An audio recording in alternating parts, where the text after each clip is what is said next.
All right, let's dive into one of India's most fascinating geographical mysteries.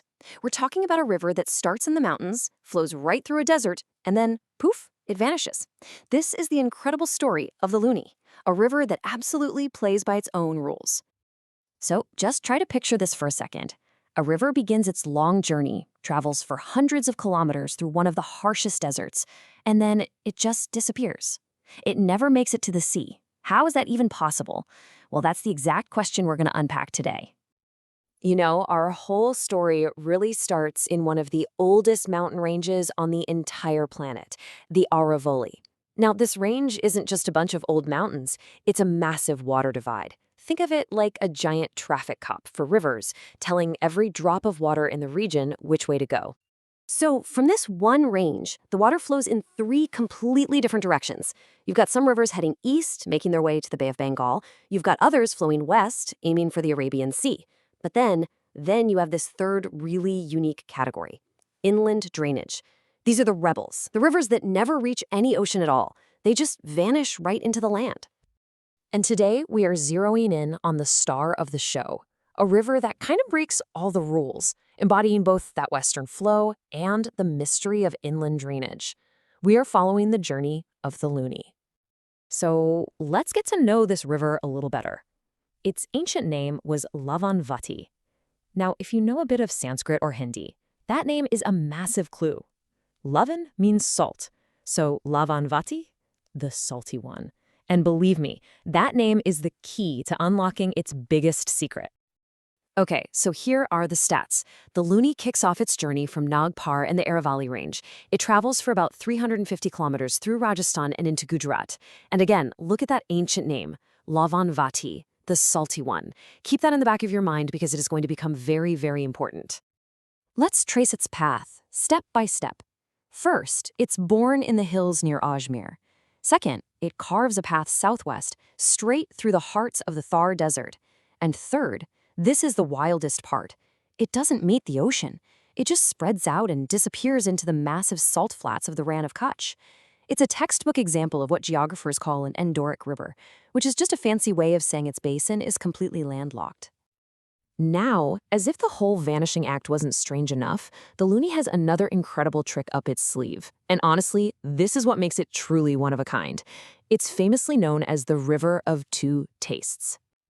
Okay, check this out. For its first 100 kilometers or so, all the way to a town called Balotra, the Luni's water is fresh. You could drink it. But then, right after it passes Balotra, something dramatic happens. The water becomes incredibly salty. It's a total transformation. So the big question is, why, right? How does a freshwater stream from the mountains suddenly become a briny desert river? Well, the secret is in the ground it flows over. As the Luni snakes deeper into the desert, the riverbed itself is just loaded with salt. The water literally dissolves these salts as it flows.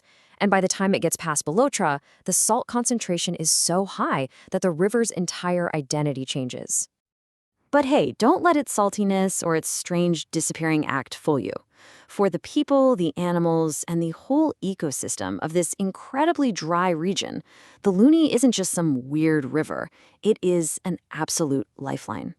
In fact, it's earned this incredibly powerful and respected nickname, Meru Yunga, which translates to the Ganga of the desert. And that's not just some poetic flourish. It tells you everything about its importance. For the people of this dry land, the Luni is as vital and as life-giving as the holy Ganges is to the rest of India. Now, it's really important to remember that the Luni is a seasonal river. It's fed by the monsoon, so it swells up during the rainy season and then shrinks down during the long dry months. This makes every single drop of its water unbelievably precious. Managing it isn't just a good idea, it's absolutely critical for survival out here. So how do you manage a resource that precious? Well, that's where some seriously clever engineering comes in. A whole network of dams on the Luni and its tributaries, like the Jawai and the Sukri, are essential. Structures like the Jaswan Sagar Dam are designed to capture that monsoon runoff, storing it so there's water for irrigation and drinking all year round. I mean, just take the Jawai Dam, for instance. It's so vital to the region that its nickname is Marwar Ka Amrit Sarovar, the Ambrosia Lake of Marwar. Ambrosia? You know, the nectar of the gods? A name like that tells you everything you need to know about how deeply this water source is cherished. So, as we come to the end of our journey down this truly remarkable river, let's just pull it all together and think about what makes it so unique and what its future might hold. The Luni's identity is really like nothing else. It's an inland river that vanishes into salt marshes. It's a river of two completely different tastes, shifting from sweet to salty. It's the Maru Gunga, a seasonal lifeline that is the absolute cornerstone for agriculture, wildlife, and human life in the desert of western Rajasthan. Ultimately, the Luni River stands as this incredible symbol of the delicate dance between nature's quirks and our total dependence on it. And, it leaves us with a pretty critical question for the future. In a world with a changing climate and growing demands for water, can we protect this fragile balance for the